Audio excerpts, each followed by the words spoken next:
The metallic taste lingering in my morning coffee should have been my first warning. But it was the syringe I discovered tucked beneath Benjamin's pillow that afternoon that turned my blood to ice. I knew right then that my doctor roommate, the man I'd trusted for 2 years in our cozy Back Bay apartment, was trying to kill me, and if I didn't get out soon, I'd never see another sunrise over the Charles River. My hands shook as I slipped the evidence back exactly where I'd found it, heart hammering against my ribs, while the city traffic hummed 14 floors below. Austin, get a grip, I told myself, but the dizziness that had been hitting me for weeks now felt like proof. Nausea rolled through me every time I ate the dinners he insisted on preparing. Those careful plates of grilled chicken and steamed vegetables he claimed were just to keep you healthy after that rough patch last month. Rough patch.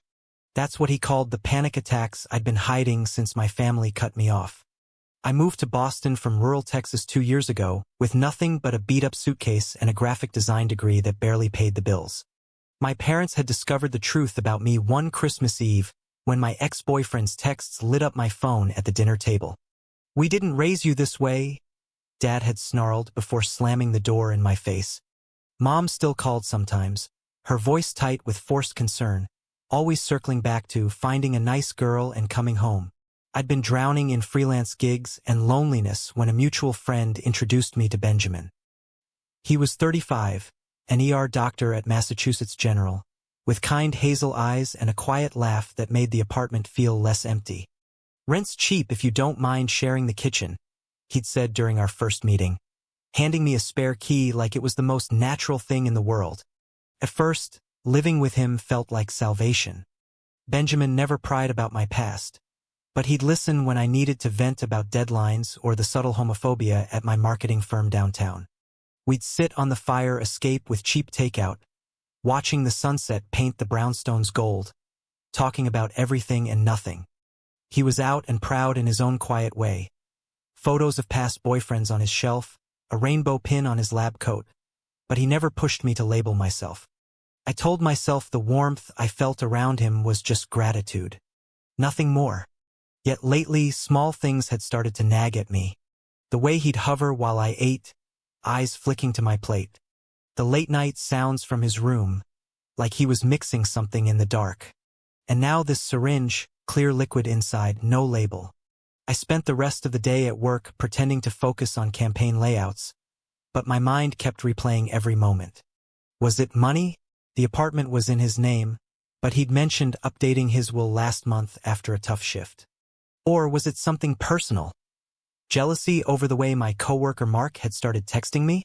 By the time I got home that evening, Benjamin was already in the kitchen, humming along to jazz on the speaker while chopping herbs. "Rough day?" he asked without turning around, his broad shoulders tense under the scrubs. I forced a smile, stomach twisting. "Just tired. Think I'll skip dinner tonight." His knife paused mid-slice. For a split second, something like hurt flashed across his face, but he recovered with a nod. "Suit yourself. There's leftovers if you change your mind." That night I lay awake staring at the ceiling, phone clutched like a lifeline. I searched Dr. Roommate poisoning cases until my eyes burned, reading horror stories of inheritance scams and secret grudges. The symptoms matched: dizziness, metallic taste, fatigue. I even found a forum thread about potassium chloride, the kind of stuff that could look like vitamins but stop a heart if dosed wrong. Benjamin had access to everything at the hospital. My chest tightened with betrayal. How could the man who'd driven me to the ER when I had that panic attack last year now be the one making me sick? I had to know the truth before it was too late. Tomorrow I'd search his things while he was at his shift. The next morning I waited until his key turned in the lock and the elevator dinged shut. Heart pounding, I slipped into his bedroom. The space smelled faintly of his cologne. Clean, like pine and hospital soap. His nightstand drawer held the usual: stethoscope, a half-read thriller, and a small notebook. I flipped it open, breath catching at the first page. Austin, symptoms progressing. Adjust dosage. Monitor response. My name. In his handwriting. Pages of notes followed. Dates, my complaints of headaches, even sketches of blood pressure readings he'd taken just checking. And tucked at the back, a vial of clear liquid with a handwritten label. For a nightly. Poison. It had to be. I snapped photos with my phone, hands slick with sweat, then replaced everything exactly. By the time Benjamin got home that evening, I'd rehearsed my escape plan a dozen times. Sublet a room downtown, block his number, tell my one friend at work to watch my back. But when he walked in carrying groceries and flashed that familiar tired smile, something cracked inside me. "You okay?"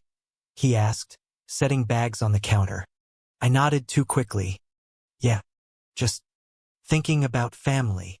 He didn't push, just started unpacking like always. That night, the dizziness hit harder after I forced down a protein shake he'd left out. I barely made it to my room before the room spun. As I drifted into uneasy sleep, one thought looped through my mind. Benjamin wanted me dead, and I had no idea why. The suspicion gnawed at me like a living thing over the next few days, coloring every interaction until I could barely look at Benjamin without my pulse racing. I started eating out more, claiming deadlines at the office, but the symptoms didn't fade completely. My head still throbbed during meetings, and the fatigue made my designs look sloppy on the screen.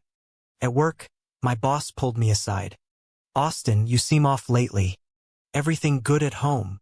I mumbled something about allergies and escaped to the bathroom, splashing cold water on my face.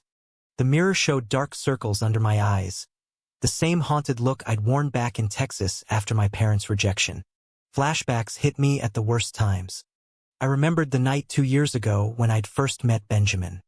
I'd been crashing on a friend's couch after the family blowout, scrolling roommate ads in desperation. His listing stood out, professional, clean, no drama. When I showed up at the apartment, suitcase in hand and eyes red from crying, he didn't ask questions. Just handed me a key and said, "The spare room's yours. Take your time settling in." Over the first few months, he became more than a roommate.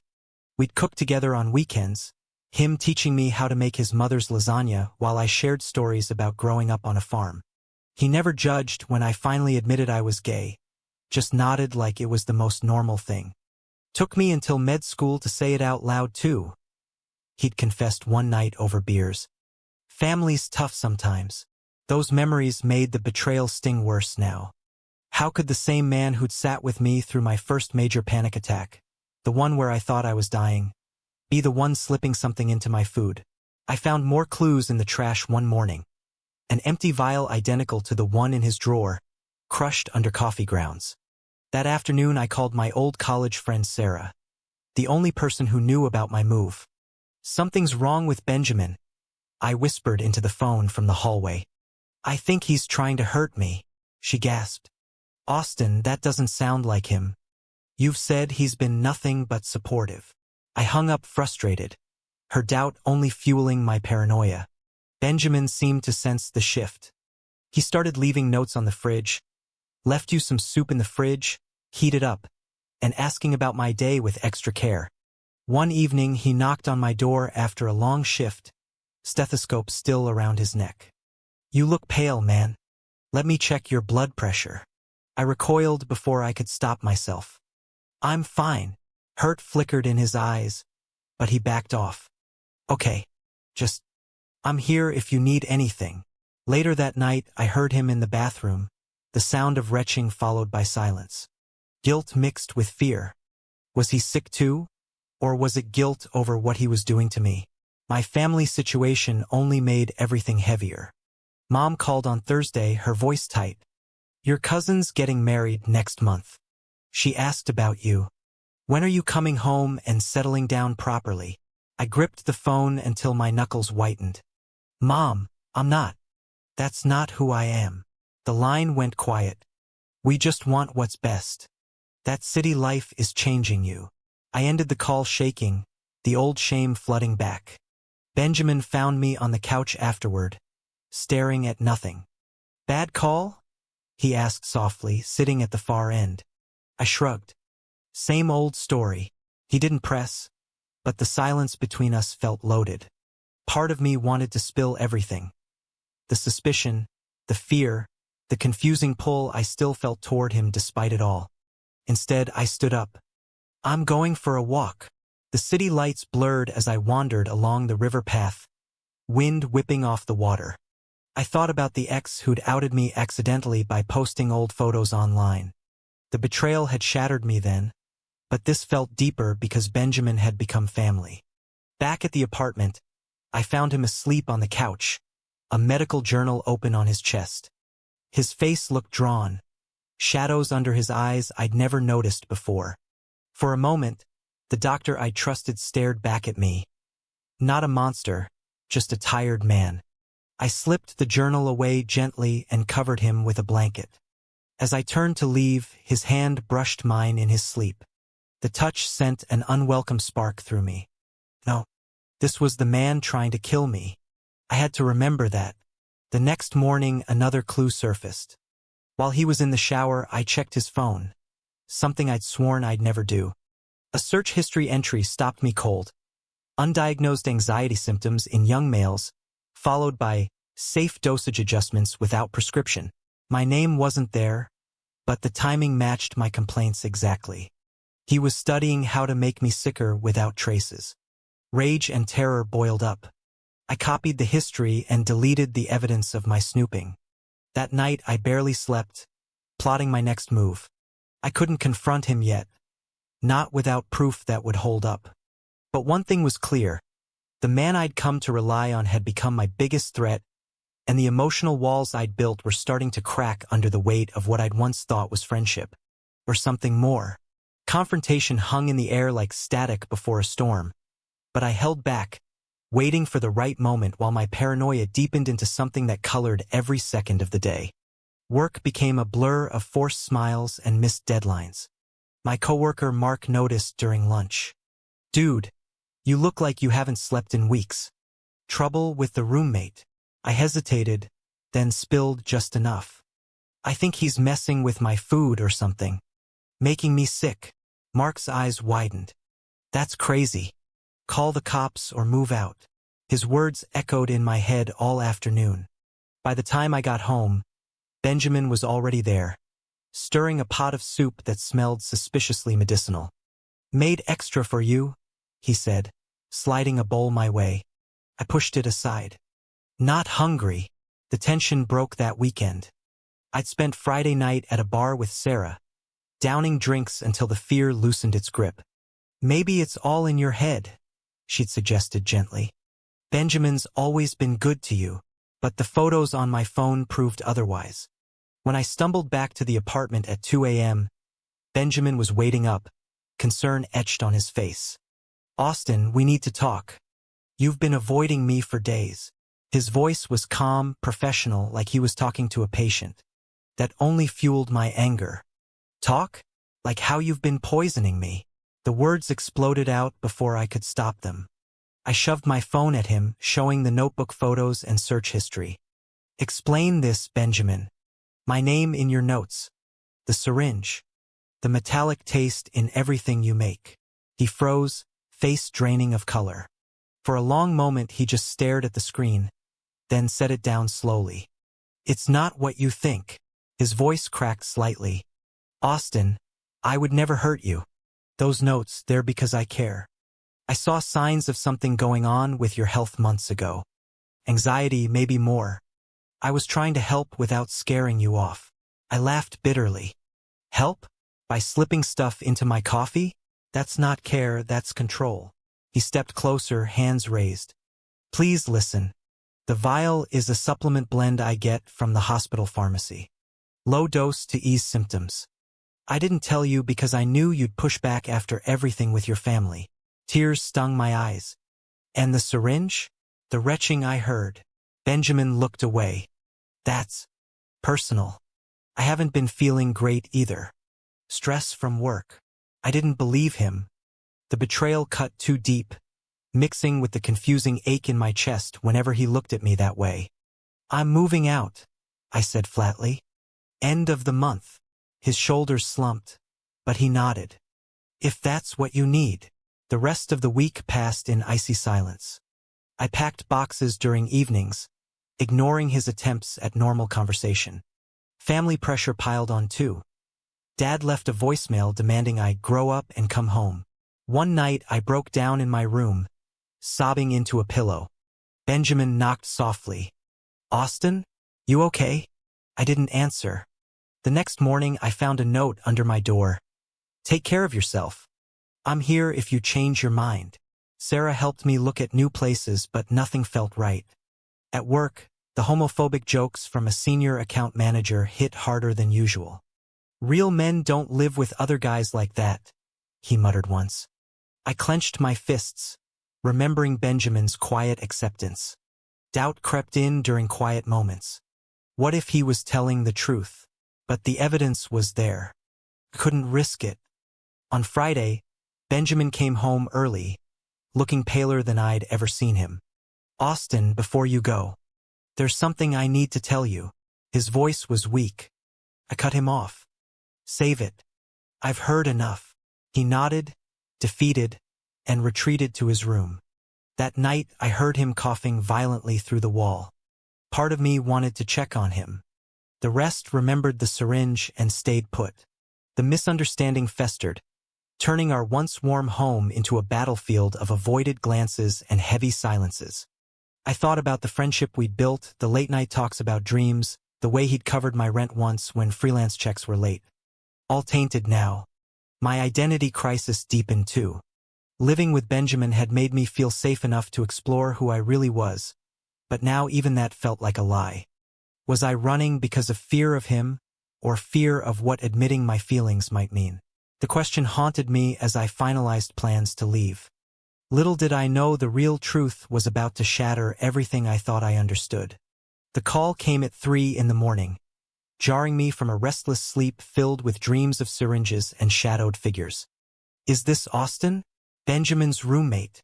The woman's voice on the line was clinical, urgent. "He's been in an accident. Car versus truck on the Mass Pike. You need to come to Mass General right away." My stomach dropped. Despite everything, I threw on clothes and raced through the empty streets, heart pounding harder than it had during any of my paranoia spikes. The hospital lobby smelled of antiseptic and fear. A nurse led me to the ICU where Benjamin lay hooked to machines, face bruised and pale under the oxygen mask. "He's stable but critical," the doctor explained. "Internal bleeding from the crash. We found something else in his blood work, advanced pancreatic cancer. Stage 4. He's been fighting it quietly for months." The words hit like a second crash. Cancer. The retching, the fatigue, the hidden syringe. It all clicked into a horrifying new picture. Not poison for me, but pain relief for him. The nurse handed me a folder from his personal effects. "He had this in his glove compartment. Addressed to you." Inside was a sealed envelope marked for Austin. "Only if something happens."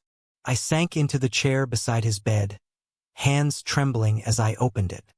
The letter was in his neat doctor's script. "Austin, if you're reading this, I'm gone or close to it. I never wanted to burden you with my diagnosis. The notes, the supplements, they were me trying to help your anxiety because I saw how much your family hurt you. I fell in love with you the night you first smiled after that bad call home.